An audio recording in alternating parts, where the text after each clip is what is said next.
আসসালামু আলাইকুম। ঈদ মুবারক বন্ধুরা। আশা করি আপনারা সবাই ভালো আছেন। আলহামদুলিল্লাহ, আপনাদের দোয়া আমিও ভালো আছি। আজকে ঈদের তৃতীয় দিন। ঈদের মধ্যে একটু ঘোরাঘুরি না করলেও মাইন্ড ফ্রেশ হয় না, তাই বের হয়ে পড়লাম অজানা গন্তব্যে। মামা আমাকে বারবার বলতেছে যে কোথায় যাবি বল, কোথায় যাবি বল। আমি বললাম চলো দুই চোখ দিয়ে দিক দিয়ে যায়, সেই দিকেই ছুটে যাই আমরা। হুট করে ভাবলাম নিসর্গ বিলাসে যাব, কিন্তু ওইখানে গিয়ে দেখি ওদের গেট লাগানো। কিন্তু বাহিরের পরিবেশটা অনেক সুন্দর, আর পাশে সব সুপারি বাগান, অনেকটা সুন্দর একটা দৃশ্য। তারপর মামা আমাকে বলতেছে যে তোর কোথায় নিসর্গ বিলাসে আসলাম, কিন্তু বাগানের ভিতর ঢুকতে পারলাম না, এখন কোথায় যাব বল। বললাম ঠিক আছে মামা, যেহেতু নিসর্গ বিলাসে আমরা ঢুকতে পারলাম না, তাহলে আমরা চলো খেজুর বাগান ঘুরে আসি। খেজুর বাগানের উদ্দেশ্যে রওনা দিলাম। খেজুর বাগান এটা পড়ছে ভিউয়ার্স দাসের বাজার, বড়লেখা থানার অধীনে।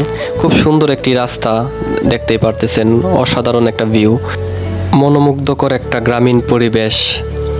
রাস্তার দুই পাশেই খেজুর গাছে ছোট ছোট খেজুরগুলা রয়ে গেছে। অনেক দূর দূরান্ত থেকে মানুষ আসতেছে এই খেজুর বাগান দেখার জন্য, অথচ আমাদের বাড়ির পাশেই বলতে গেলে। আমরা ওই সপ্তাহে মাসেও আসা হয় না। আজকে কোথাও না যেতে পেরে এদিকেই আসলাম। ভাবলাম ঠিক আছে একটু ঘুরে আসি, কিন্তু পরিবেশটা দেখেন, খুবই সুন্দর একটা পরিবেশ, আপনারাও আসবেন। এটা পড়ছে দাসের বাজার, বড়লেখা থানায়। খেজুর এখন অনেক ছোট রয়ে গেছে, এগুলা পাকলেও অনেক সুস্বাদু। যেহেতু আমাদের বাসায় এই দিক দিয়ে মানে অনেকবার এগুলা এসে খেয়েছি, এই দিক দিয়ে অনেক সুস্বাদু একটা খাবার খেজুর। মাঝে মধ্যে মনে হয় যে মরুভূমির মধ্যে হেরে গিয়েছি আর কি, সৌদি আরবে এসে পড়েছি। মামার কাছে বায়না ধরলাম, মামা বড়ই আচার খাবো। মামা বললো ঠিক আছে চল। সামনে গিয়ে দেখি এক ভাই বড়ই বিক্রি করতেছে, গিয়ে দেখি এখানে দোকানদার নাই। বললাম ভাই কোথায়, কয় না হাত লাগিয়ে নিয়ে নাও, সমস্যা নেই, টাকা আমার কাছে দিয়ে দিও। মামাকেও দিলাম একটা, আমি নিলাম একটা, নিয়ে অনেকটা সুস্বাদু। মামাকে যেটা দিলাম উনি বললো ওনার নাকি জাল বেশি হয়ে গিয়েছে। উনি ভাইকে বলতেছে যে আরেকটি নতুন করে বানিয়ে দেওয়ার জন্য, জাল কম দিয়ে। উনি ঝাল একদম পছন্দ করে না। আমরা যেই দিকেই যাই মামু বাগনা একসাথেই যাই, যেহেতু একসাথে অনেক শান্তি লাগে মামু বাগনা ঘুরতে ফিরতে। কথায় আছে না, মামু বাগনা যেখানে আপদ নেই সেখানে, সত্যি একটা কথা। যে দেখেন আমার মামুটা অনেক সহজ সরল একটা মামু, মামুর জন্য একটা সুন্দর একটা মামি চাই।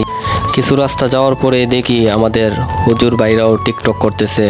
টিকটক যেখান দিকে তাকাবেন সব দিক দিয়ে শুধু টিকটক। তারপর মামাকে বললাম, মামা চলো তুমি একটা টিকটক করে ফেলো। মামা আমার কথা শুনে হালকা একটা স্লো মোশন দিয়ে দিল। তো ভিউয়ার্স, আজকের ব্লগটা এই পর্যন্তই। যতটুকু পেরেছি খেজুর বাগানের দৃশ্য আপনাদেরকে দেখিয়েছি। অবশ্যই বলবেন কীরকম লাগলো আপনাদের কাছে, আর অবশ্যই আমার পেজটাকে ফলো করে রাখবেন। ধন্যবাদ সবাইকে, ভালো থাকবেন, আল্লাহ হাফিজ।